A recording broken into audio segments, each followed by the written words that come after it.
Well, hey there, everybody. How are you? Boy, this is a test, and if at first you don't succeed, try again.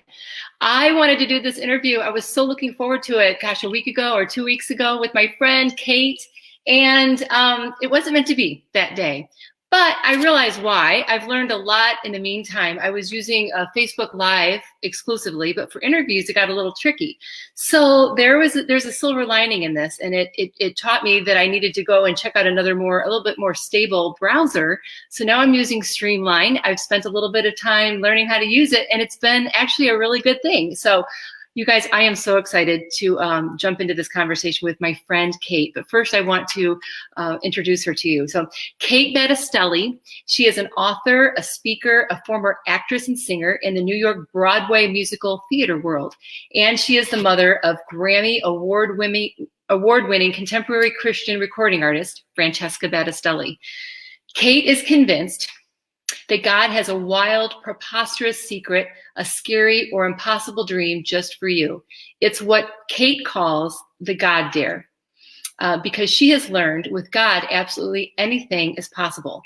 Kate's goal is to see you become all that you've been created to be, and she truly believes you're here to change the world. She loves to speak about the God dare in workshops, churches, and conference settings, inspiring you to let Jesus pick your future.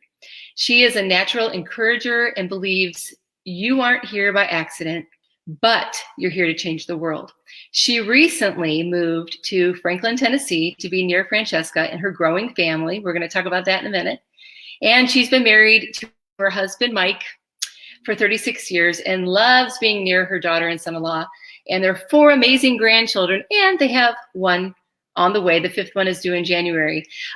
She is also thrilled to be the host of a very popular mom-to-mom podcast. So everybody, I want to welcome and introduce you here to my friend Kate. Hey, Kate. Hey, it's working. Hallelujah. Yeah. Oh, it was meant to be. Yes. I love this. Great to see you. Good to see you. I must stop today. Yeah, it's you're kind of in and out. No, I'm as close to our internet as I could get. So hopefully I'll just do this again. Nope, not hearing you. Oh, technology, you know. What are you gonna do? I'll pop back on. Let's see. Could you hear me before? Yes, I could hear you before. Maybe adding me was the problem. No, well, it'll catch up. Maybe it's just okay. It's just still thinking. So can you hear me now? Doing its thing. Yeah, I can hear you. Okay. Well, I just want to jump right into this conversation, and sure. I'm so excited. I have been loving this. If you guys haven't checked it out yet, you can find it on Amazon. It's called God Dare. So, Kate, tell us about your book and what the God Dare means to you. You know, I'm really convinced that God is daring us all the time. Those little thoughts, those ideas, those things that are dropped in your spirit where you just think, yeah, that's cool, God, but there's no way. I am not the right one for this job. I'm not equipped for it. But the thing is, you know, if it's possible for us, then what do we really need God for? And I know he's done it to me so many times in my life where he calls me to do that crazy, impossible thing. That means I have to step outside my comfort zone. And that's scary for everybody. I don't think anybody actually wants to do that. But if we're going to follow him and walk in obedience, there are going to be times where he's going to say, hey, you're not going to feel 100% convinced that you can do this, but that's great. That's where I come in. I say in the book how the impossible is God's comfort zone. I can only do what's possible. The impossible is God's deal, you know? So when he calls me to it now, I've walked with him long enough that I know now when he's given me that crazy idea, just go ahead and step out, because he won't let me alone until I walk in obedience and do what he's calling me to do. So that's kind of what it's all about. I love that. The impossible is God's comfort zone. It's so awesome. You know, it's so fun because I shared Francesca's song today, my favorite song one of them. I have many, but the breakup song is one of my favorite. And I love it. I was over and over again this morning in my office. And I realized the parallel, what you're talking about in the God Dare and what you were just referring to is that sometimes we're scared. Yeah. And the whole premise of her song is breaking up with fear. Mm-hmm. So cool. So tell us about this special lady of this daughter, Francesca. And I know she wrote the foreword.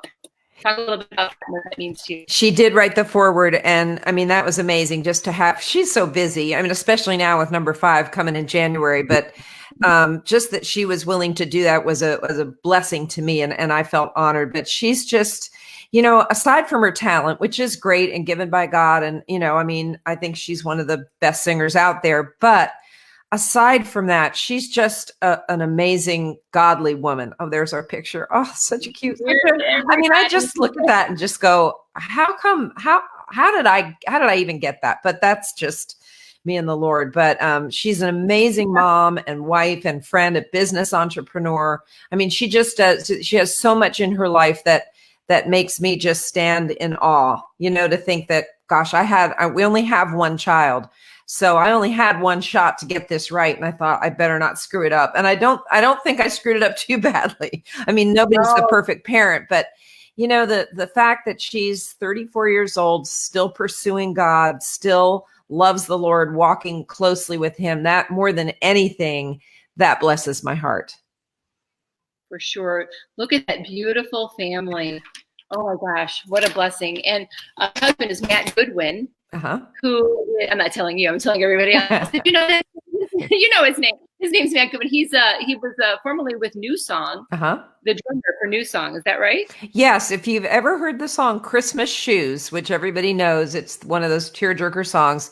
His dad, Billy Goodwin, sings that song. He's one of the founders of New Song, which has been around forever. They run the great big concert every year called Winter Jam that travels all around the country with 10 different acts. So, and Franny, that's where they met. They actually met on Winter Jam, 10 years ago, 11 years ago, and fell in love. And, the rest is history. So yeah, it's great that he has been in the music world, so he fully understands it. Cause it's its own quirky world. I'm sure, like you understand, just being a performer in the world of comedy, same thing in writing. You kind of need the people around you that get that world, that understand the ins and outs, the ups and downs. So Matt has been just a wonderful husband, dad, support for Franny. He's actually her manager now, which is great. So he's, constantly just watching over and making sure that he's taking great care of her.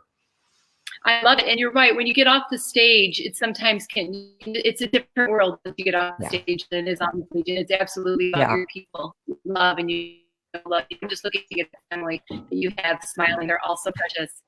And number 5 on the way. Yeah. Oh number 5. Yeah. Very exciting. You and Mike have been married for 36 years. Yeah. Yeah. And I'm the crazy woman who wanted 5 kids, but God said, well, not for you, but in the next generation, you'll get it not second hand, but second generation. Right. So that works out fine. A lot less diapers to change. 5 is your number. That was the number that you were hoping for. That's great. And then Francescas is 5. That's beautiful. I love that. The next generation. Yeah. Oh, well, you guys definitely did something right for sure. I mean, just meeting her in the Lord and all the influence that you had her, I mean, that brought her to where she is today. I'm sure she's very thankful. Well, I hope so. I think so.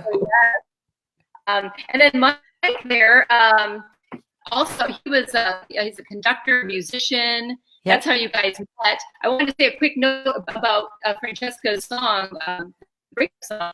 He's in that video. Yeah, so he is. He's the trumpet player in the middle. Yep. There's 3 instrumentalists, and he's the guy in the middle playing the trumpet. So, yeah. So tell us how you met. I love this story. Both using your talents.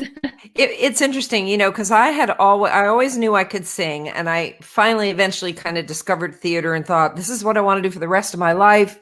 I want to be on Broadway. I want to win a Tony. I want to be famous. That was my goal. So I was I grew up in New Jersey, but at the time I was living in New York. I was 26 and I auditioned for the understudy for the leading role in The King and I. They were planning a great big national tour, a Broadway caliber show that goes all over America, starring Yul Brynner, who is the original king in The King and I. Your younger listeners won't know who he is, but anybody who's probably 40 and up will know. Or if you've ever seen the movie The King and I or seen The Ten Commandments, he was Pharaoh, the bald guy. But back in 1981, he was just a huge, iconic star. So to even get an opportunity to audition for this show was huge. And I was young, so I thought, well, I'll never get cast as the leading lady because I'm too young, but I'll just go out for the understudy. I did get the role, which was really neat. And I, did my part in the chorus and learned my part because I was the understudy. But, when you're an understudy, you're pretty much just really just sort of an insurance policy for the producers. You don't really ever expect you'll go on. Well, one night, about 2 months into the run of the show, I come into the theater at 7:15 for an 8:00 show because I didn't have much to do, just get ready and be in the chorus. But the stage manager grabbed me as I came in the door and said, "She's sick, you're on." And I literally had 45 minutes to get ready and whistle a happy tune with this giant megastar who, I'd met him, but he didn't know me. I didn't know him. It was pretty terrifying. And I love Franny's song for that reason too, that sometimes you just have to do it afraid. Sometimes you don't have a choice. And it's like, this is your job. This is what you're being paid for. Get out there and do it. So I did. I got to go on. The leading lady had gotten pneumonia. So I ended up going on for her for about 2 weeks. And then she came back to the show and I went back to the chorus because that's what you do. But a couple months later, they really didn't get along particularly well, Yul Brynner and the leading lady. So they ended up buying out her contract, her 2-year contract, and offering me the role of a lifetime, which made no sense. I look at that now and I think he could have had any actress in New York that he wanted, and they all would have jumped at the chance. But he offers it to me, who is 26 years old. I mean, it was just, the whole thing was so crazy, but it was God. And this is before I really knew the Lord. So I see it as God's kind of little prophetic picture of what he was going to do with my life. But I end up getting the part. There's a cool picture of me dancing with Yul Brynner in that great big hoop skirt that those things weigh a ton. I just have to tell you. But I guess it was maybe about 3 months later where my husband joined the tour as the associate conductor. And I noticed him down in the orchestra pit because you can see into the orchestra. I don't know if you can still today, but back then you could see the whole orchestra. And I saw him and I could see him flipping pages of the score, and he was cute. And I thought, well, we need to find out what's the scoop on him, find out if he's married, find out if he's gay. Because in the theater world, not so much in the music world, but in theater, that's just how it is. But he was neither of those things. And so I knew, just the first time we really had a conversation and talked, I thought, that's it. I'm done. He's the one for me, for my life. So we met and fell in love across the footlights. I guess it was 2 years later when I finally left The King and I I was with it for about 3 years, did about 1,000 performances all around the country. I left the show. We got married in 83. And then in March of 1984, that's when we gave our hearts to the Lord, and everything kind of changed from then on. Whole fun story. I know you guys were sharing that with me, and I love that. It's just beautiful. I would love to talk about that on a different conversation. It's just beautiful. You have so much to share. I love this. I'm just looking at this picture.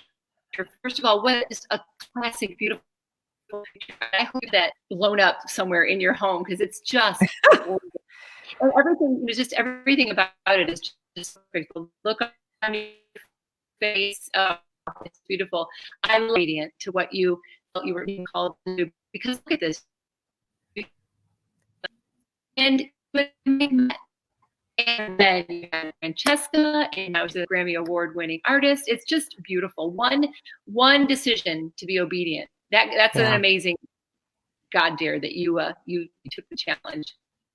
And I didn't even know the Lord at that time. So, but he was daring me even then to just step out and do the scary thing. And he's kind of never stopped doing that. But, if you're really trying to follow him and obey and follow his plan for your life, there are going to be things that just won't make sense.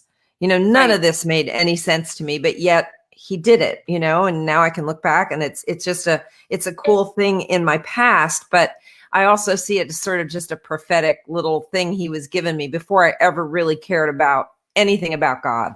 So it's interesting how he works.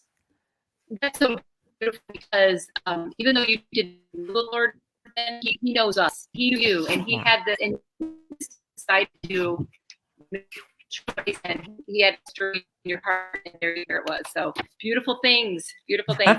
I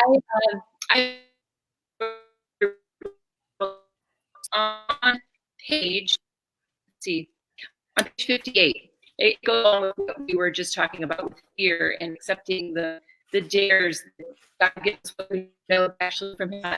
It says, under your guidance, it says, you can be bruised and brave at the same time. Yeah. I love that. You can be brave at the same time. Because I know I work with so many women, talking with women, people in general, individuals that just they feel shame in their life. They feel some know God, some don't. But if they don't, they feel like they're not worthy of having a relationship. They're not worthy of, let alone God there.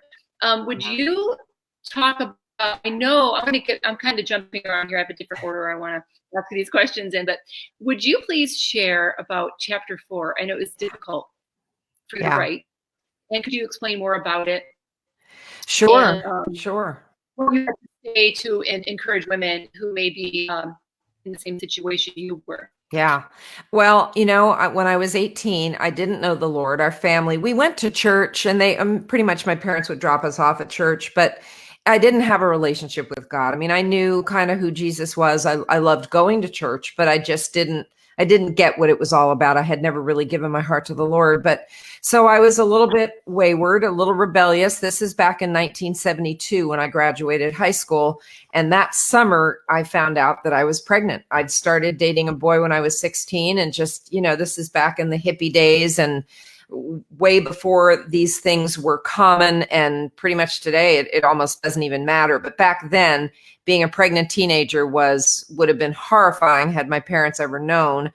And I was terrified. I mean, I didn't know what to do, because this is before Roe v. Wade. 1972 in New Jersey, Roe v. Wade had not been signed into law. That didn't happen until 1973. But abortion was still legal in certain states. Now, it was not legal in New Jersey, but it was in New York. And I remember I didn't know what to do. I didn't know who to go to. I couldn't go to my parents. There was really no one to get advice from. So I went to where you go, which was Planned Parenthood, and just told them, here's my predicament. And I remember the lady saying, well, do you want to have a baby? And I said, no, I'm 18. How can I do that? I want to be a Broadway star. None of it fit into my life. And I didn't fully understand what I was doing. I do now. But at the time, we didn't have ultrasound. We didn't have any of that back then. But I just wanted to be done with this problem. I wanted it gone from my life. So she made an appointment for me in New York City. I went, I don't know, a couple of weeks later, had the abortion. I remember the doctor, and this really kills me today, but he said to me, it's a good thing that you came in when you did, because had you waited even one more week, you are right on the cusp of 4 months, which now I know what that means. I didn't at the time. I mean, I thought, you think it's a clump of cells or whatever they tell you, but I know now what that means. And, it's a secret that I held for 46 years until I put it in the book. I never told. I mean, my husband knew, a couple friends know. I'd never even told my daughter. And that was hard, because I knew God was telling me to put it in the book, but I knew I had to tell her and get her permission first, because, that's a deeply personal thing about me, but I didn't want to embarrass her, because her life is public. And I thought, if you're not cool with this, I won't put it in, but you also need to know, and I need to ask your forgiveness. And she was very gracious. And I mean, everything was fine, but I know there's so many women that hang on, particularly to this thing that we've done, having an abortion, that you hold on to it for years and years and years. And you think, I messed up too much. God cannot use me. There's, that I went over the line with this, and it's so not true. I knew the minute I got saved that the Lord knew what I'd done, and he loved me anyway. I still didn't feel like I had the freedom to talk about it. I was still ashamed and embarrassed, because shame and guilt are two of the biggest dream killers, I think, because they keep us, the enemy will keep us believing that God can't use you. You messed up too much. And I mean, I'm here to tell you, yes, he can, and he will, but you have to you have to let go of it. I mean, 2 years ago, I would not have had this conversation with you. I would have been too scared to tell you by thinking, what would Marlo think of me? She'll think I'm a horrible person if I tell her what I did. But of course you don't. I mean, we don't think that way. But what I found really interesting when I read the statistic that 1 out of 3 women have had an abortion. So that means in your church, in your Bible study, in your small group, 1 out of 3. And that means 1 out of 3 men have dealt with this issue as well. So, but it's just the thing that we're afraid to talk about, or we think that it will stop us, and it really won't. But you have to just release it, and just let that guilt and shame go. Because now it's no problem for me to talk about it. I do not have that same, I mean, I'll always have a measure of guilt, but I also know that the Lord's forgiven me. So if I carry that around like a weight, it's going to stop me from my purpose, from doing what God's called me to do. So, and I mean, I still was able to do a lot of things, even with this weight on me, but now that it's off of me, I feel much more free to do whatever he calls me to do, talk about whatever, and hopefully help women that have walked through this to not let it steal their life and steal their dreams. Rob their peace and their dreams and their joy. Side note and say, if anybody wants to leave a comment, you do have to go into StreamYard and give a permission on this browser that I'm using, Chrome. It won't show up, so you can do that because we'd love to hear from you. If you do make a comment, I can go back and see it on the other platform. I love what you shared. Thank you so much. That is so. I know it's raw anymore, but it's just such a vulnerable part of your life that you shared in this book. And I know I'm so thankful because I know so many women that are struggling with this, or people that are struggling with any sort of shame. And in the empowerment arena, with all of the emotions that we feel, shame is the lowest resonating place a person can be. Yeah. And I have watched so many people until work through it together, and they do the work. I'm just there to kind of point them in the right direction, that if they can't overcome and work through shame, it's exactly like you said, it's going to rob them of their peace, of their calling. They need to be set free. Right. I was talking to somebody recently, and they said, I'm going to do this next thing when I lose weight. And what I realized and pointed out to them is, that's great to lose some weight. But I said, I think it's the weight that's on your shoulders that's really keeping you back, because I think you're finding all these reasons why you're not good enough because of the weight on your shoulders and not just your weight. Mm-hmm. And so what I love about what you've done with the God Dare, I mean, there's something in this for everybody.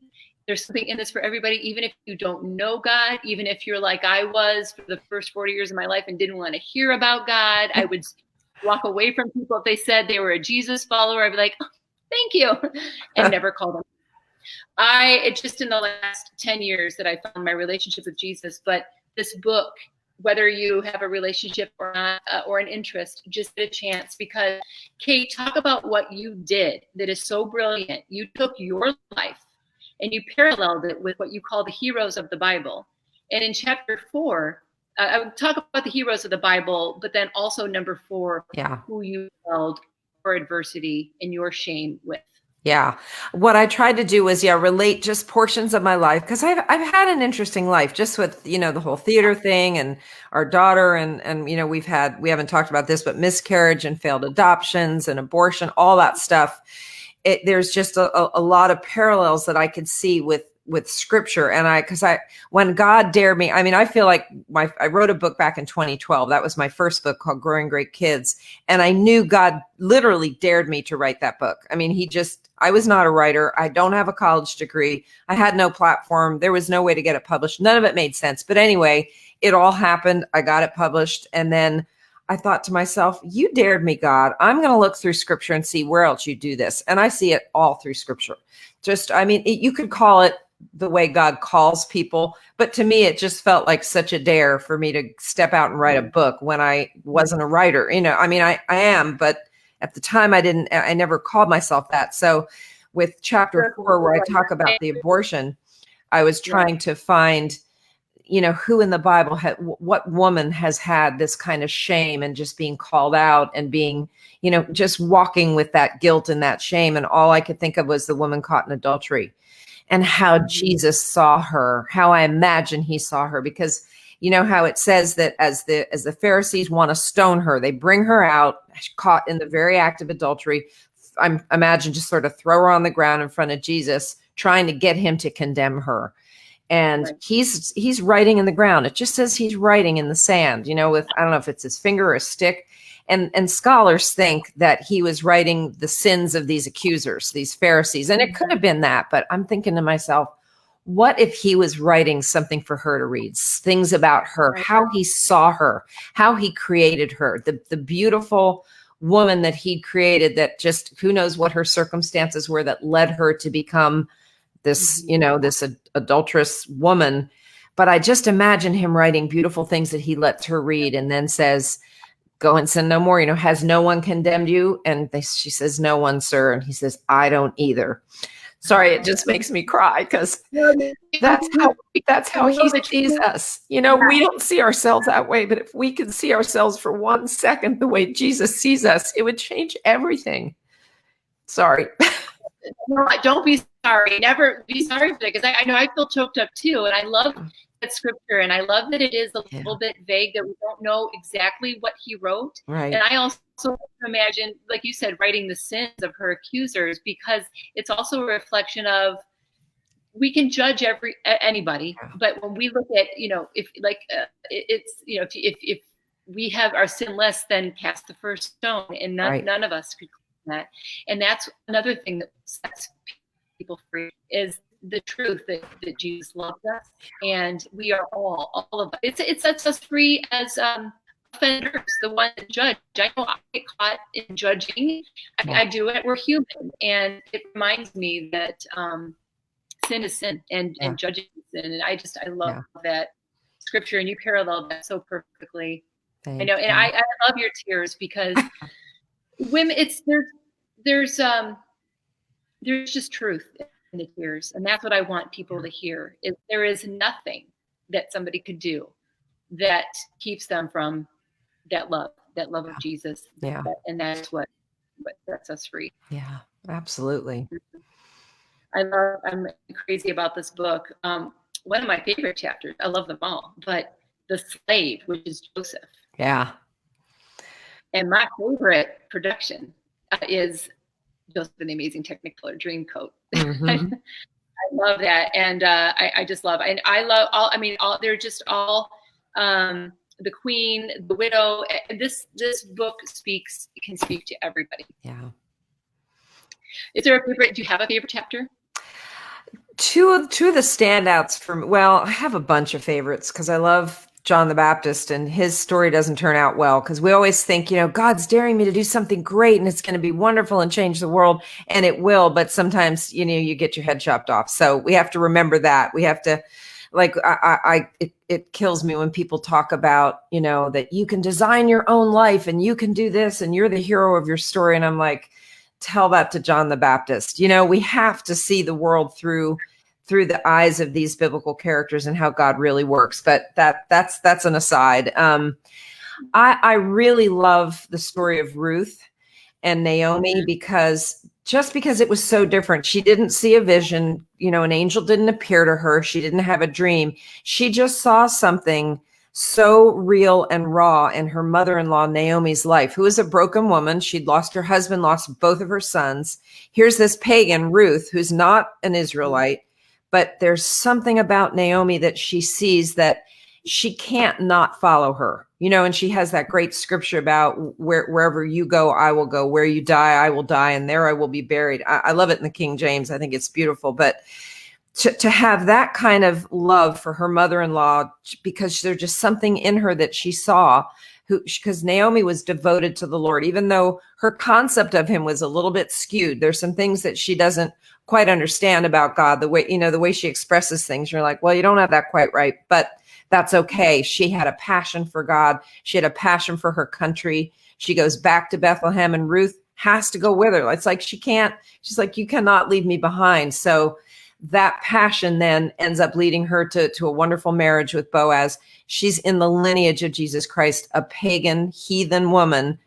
It just makes no sense the way God works, but it's perfect, and it's perfectly beautiful when all is said and done. But I just love the story of Ruth. I think it's I can read it every day and never get bored with that story. Mm-hmm. I love it too. It's a great story. I love them all. What are some of the excuses you've made? Oh Like, gosh. I mean, take there's so many, I'm not equipped is a big one, or I'm not qualified. Well, none of us are. I mean, one thing that I say, one of my little God dare secrets is that if God calls you to it, he'll equip you to do it. That's his part. My part, like for me, writing my first book was like, God, you better give me the skill to do this because I don't know what I'm doing. But he did, but I had to do the stepping out. So I think we can get caught in the perfectionist trap. Everything has to be perfect before I can even begin.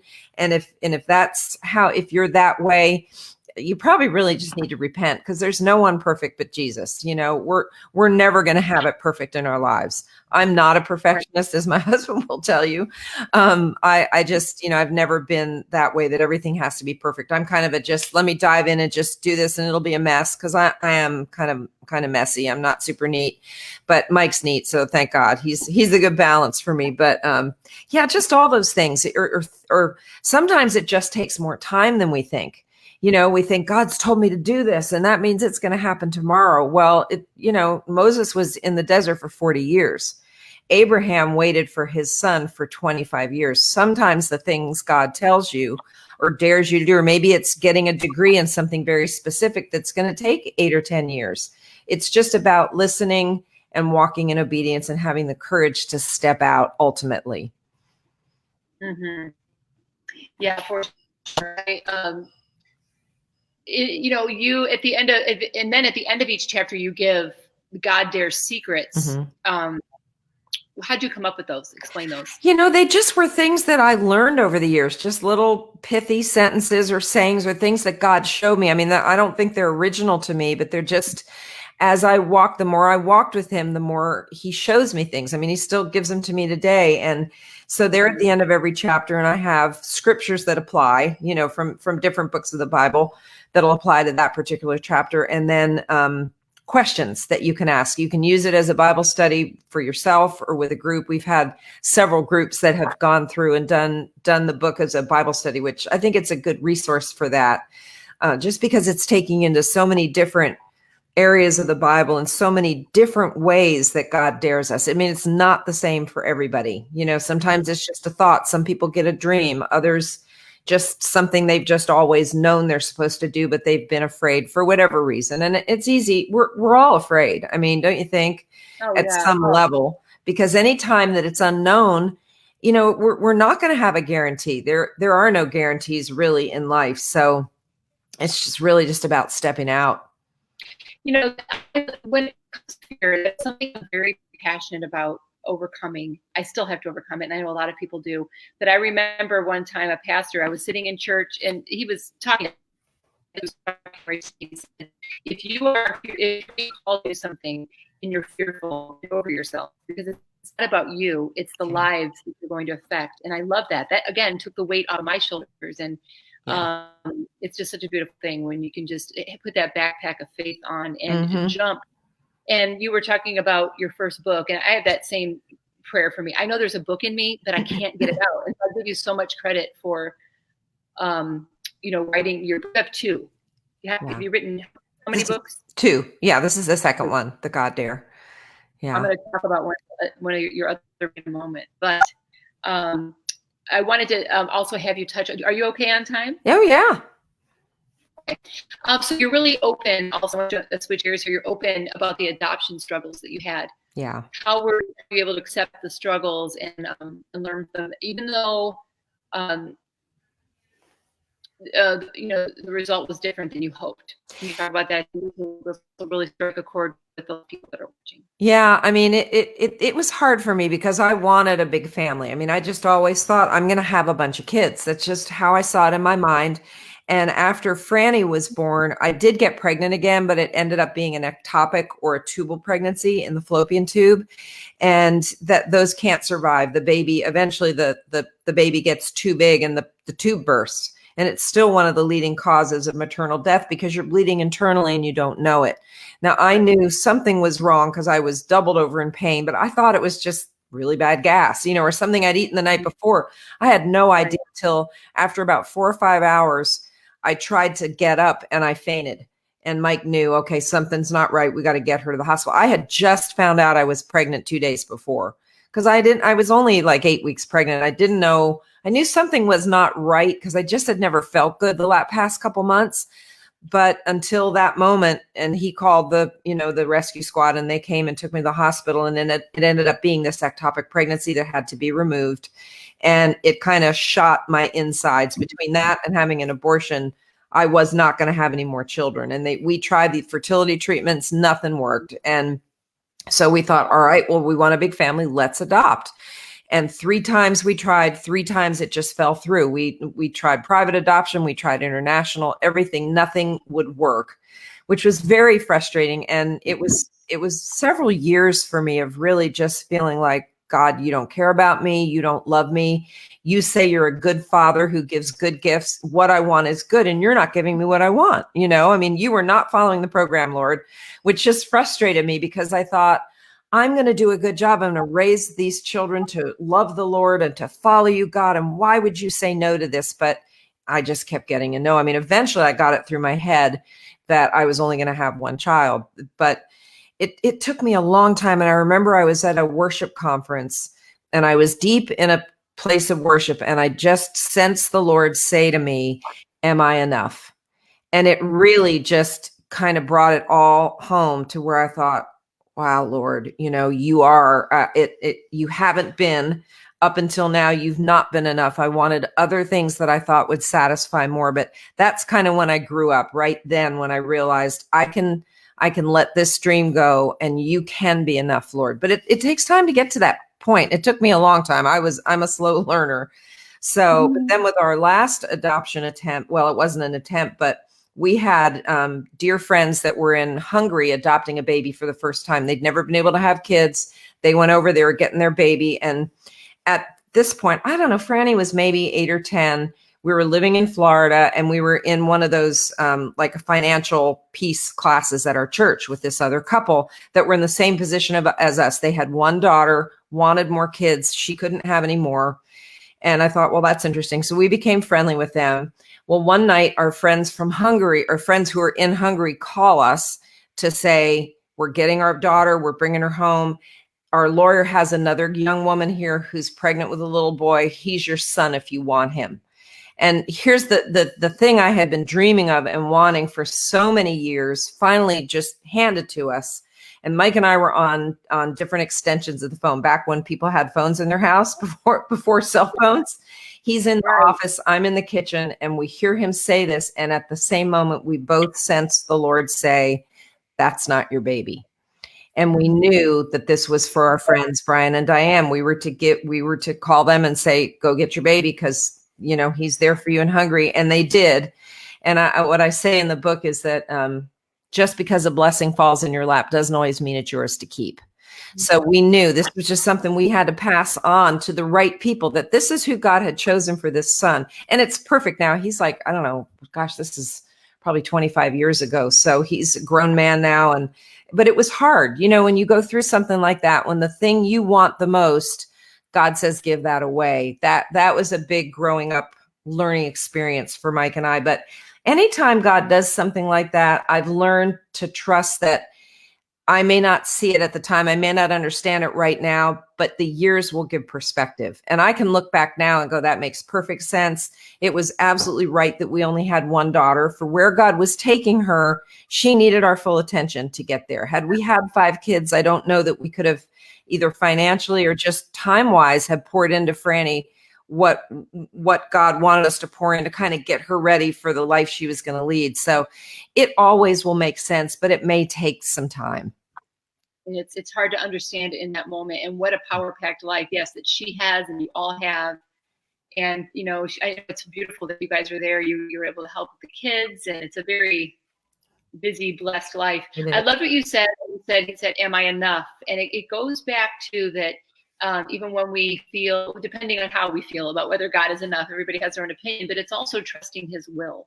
Yeah. And I know that is, that's hard for a lot of people. It's been hard for all of us. Yeah. What would you say to somebody that just struggles with, it's one of the number one questions I get is, why would God do bad things, as they would say? Why do bad things happen then? You know, another thing I say in that God dares, that God allows in his wisdom what he can prevent with his power. That's not original to me. I can't remember the guy who says it, but it's cited in the book. But and that just struck me so much the first time I heard that God, if God's allowing it, there's a reason for it. And we have to trust his wisdom. Even though we know he could have prevented that, he could have stopped my miscarriage, he could have stopped a million things, but he doesn't. We're not going to fully know all his reasons, I don't think, until we meet him face to face. Then, we'll all have a lot of questions. Like, God, how come? I mean, I have a friend, a writer gal, who had young with little kids. Her husband's in the military. He went out for a hike in Colorado and ended up falling. Something happened. 4 or 5 days later, they find his body. And you just go, why, Lord? Why on earth would that happen? But we're not going to know right now. We may never know till eternity. There's some things we're just not going to be able to figure out. But if you can maintain that trust, even when things are hard, even when things are going wrong, or when everything, for me, when I just, every adoption kept falling through, it's like, Lord, what are you doing this to me? Why are you torturing me? And it wasn't that at all. I think he allows that. Jesus said, in this world, you will have trouble, but take heart, I have overcome the world. We have to remember that's part of life. That's part of the Christian walk, that we're going to go through tough times, but how we handle it is going to determine how he's going to be able to use us in the future. He's only going to raise us up to the degree we're willing to go low. You have to be willing to be humble and to accept his will for whatever it is, for him to take you wherever he wants to take you. Because you can't go any higher than you lower yourself. You know what I mean? So the lower you're willing to go, the higher he can take you, because he knows that you have true humility. It's not all about you anymore. And that takes time to get to that place. I love that you're such a shining example. I love your book, and I love my friendship with you, because I know some of the stories that you've shared, even that aren't in the book, and the adversities that you've had, and the struggles, and the the questions and things that have happened. And you are just a shining example of continuing to have faith. And I know sometimes we do feel like we get knocked down for a season, but I've watched you and I've heard you, and I fully respect who you are and your obedience. I want to one more thing I want to just add before we go. I want to mention this book. I have this thing in my office. This is your first book. Yeah, the one God dared me to write. This is it. So this is would be another, you can find this on Amazon as well, right? Yeah. And that's more of a parenting book. It's the 15 intentional things we did to raise our daughter to not to be famous, because, that's not something you can choose, but just to find her purpose, to follow the Lord. And how, as a parent, do you do that? How do you dig deep with God and draw out whatever those gifts are that he begins to show you that, hey, this is why your child is on this planet.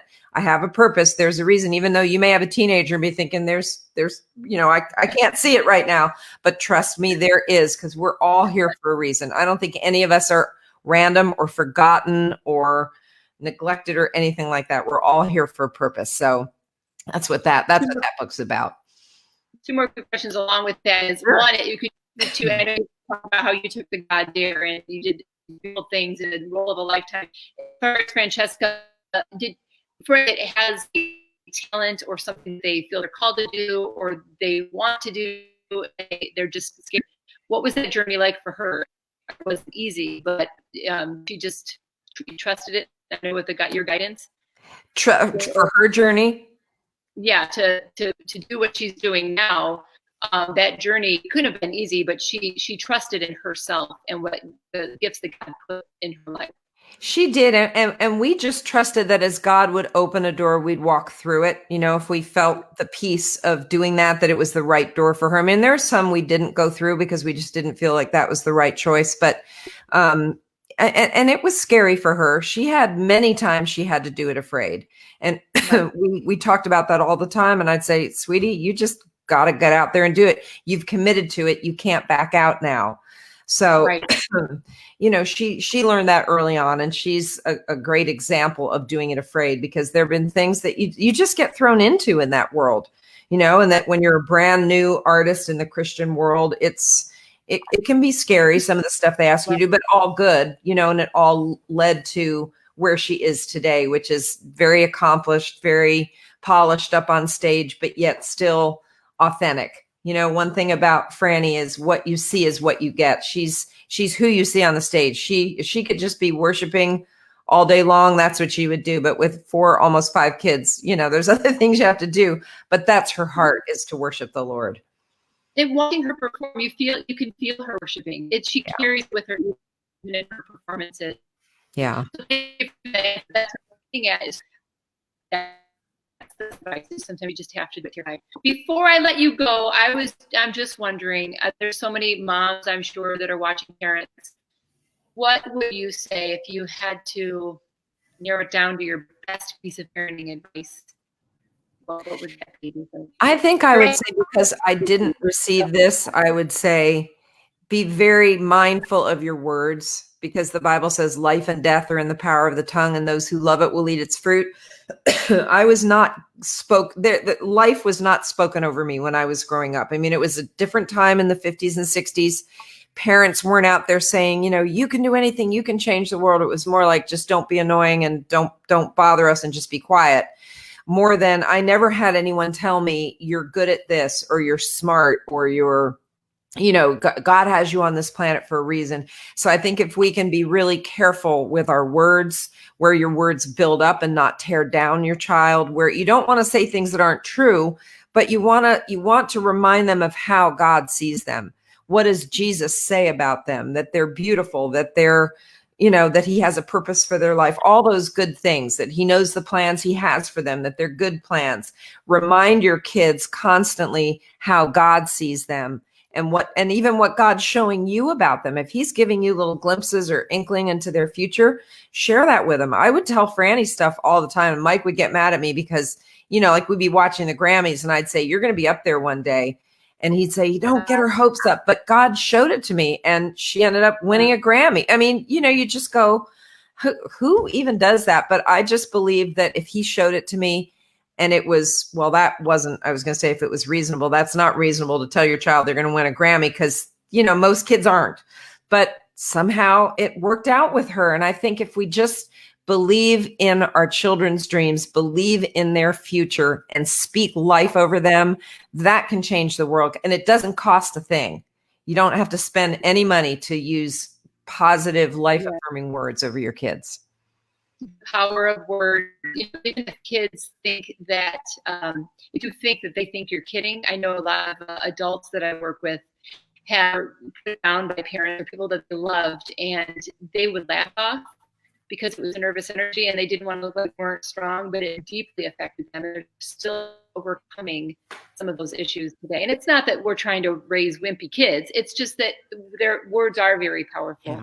Yeah. And there's a lot of pride in us as individuals. And even as a child, they don't want to look like, oh, I can handle this. I don't want to let them down thinking they hurt me. But sometimes it just takes root. And then our belief system starts to switch gears. That's beautiful. Thank you so much.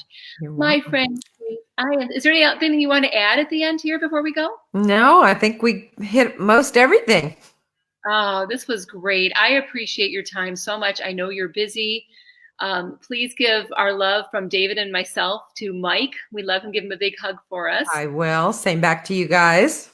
I will. Well, Kate, thank you so much for taking time. I really, really appreciate it. I know this is going to touch hearts and plant some seeds of hope, which we all need. That'd be great. Oh my gosh, I did want to ask you one more question. Okay. Sorry, I forgot. What would you say? I wanted to give you this last chance